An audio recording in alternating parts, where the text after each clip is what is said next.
দক্ষিণ দিনাজপুর জেলার পাশাপাশি কুমারগঞ্জ ব্লকের বিভিন্ন এলাকায় এখন পুরোদমে চলছে পাট কাটা, পাট ঢোলাই ও জাগ দেওয়ার কাজ। সকাল থেকে সন্ধ্যা পর্যন্ত কৃষক ও কৃষি শ্রমিকরা মাঠে পাট কেটে আঁটি বেঁধে সাইকেল কিংবা মাথায় করে পুকুর, খাল ও জলাশয়ের ধারে নিয়ে গিয়ে জাগ দিচ্ছেন। ফলে গ্রাম বাংলার চিরচেনা কৃষিকাজের ব্যস্ত ছবি ধরা পড়ছে সর্বত্র।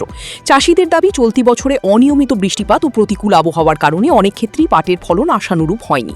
তবুও সময় মতো পাট কাটা, ঢোলাই ও জাগ দেওয়ার কাজ চালিয়ে যাচ্ছেন তারা। বাপ্পা সরকার, প্রণব পাল, আব্দুল রহিম সহ অধিকাংশ কৃষকদের অভিযোগ, বীজ, সার, কীটনাশক, ট্র্যাক্টর দিয়ে জমি চাষ ও শ্রমিকের মজুরি সহ উৎপাদন খরচ বেড়েছে, অথচ পাটের বাজার দর অনিশ্চিত। তাই সরকারের কাছে পাটের সুনির্দিষ্ট ন্যায্য মূল্য নিশ্চিত করার দাবি জানিয়েছেন তারা। কৃষকদের আশা, ভালো দাম পেলে লোকসানের কিছুটা হলেও ক্ষতি পুষিয়ে নেওয়া সম্ভব হবে।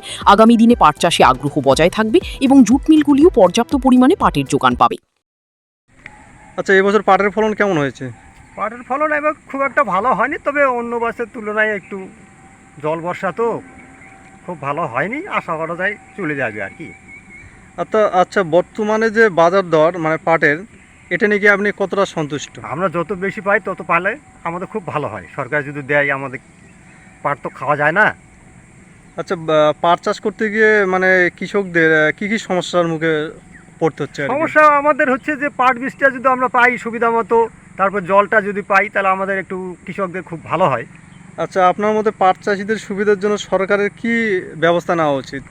ব্যবস্থা নেওয়া উচিত তো খুব ভালো করে পাট চাষিদের উপরে, মানে দামের দিক দিয়েও একটু ভালো পালে আমাদের চাষিদেরই খুব উপকার হয়। তারপরে এদিকে ধরেন যে পাটের বীজ, জল, এইসব জিনিসগুলো পালে আমাদের চাষিদের খুব উপকার হয়। আচ্ছা, আপনার নাম? আমার নাম জগবন্ধু সরকার, বাড়ি? শাহজাদপুর।